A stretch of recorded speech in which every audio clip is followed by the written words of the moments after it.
اہل تشیع حضرات نے قدیم زمانے سے موضوع روایت کے طور پر اپنی کتابوں میں داخل کیا۔ یہ شیعہ کے اوپر کفر کا فتویٰ مفتیان کرام جو اس ملک کے رہنے والے ہیں، پاکستان کے، ہندوستان کے، بنگلہ دیش کے، دیوبندی، بریلوی، اہل حدیث، وہ ریکارڈ کے اندر موجود ہے، انہوں نے فتویٰ دیا ہوا ہے۔ اتنا جھوٹا مذہب، اتنا غیر حقیقی مذہب اور اتنا دین سے دور مذہب دنیا جہان میں پیدا نہیں ہوا۔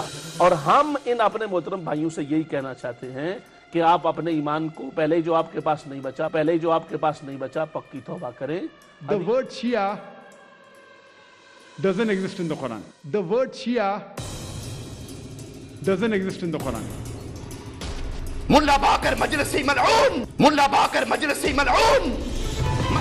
ابھی یہ سنا تھا آپ نے مذہب اہل بیت متعلق غیروں کی زبانیں، ابھی آپ سن سکیں گے ہماری زبان۔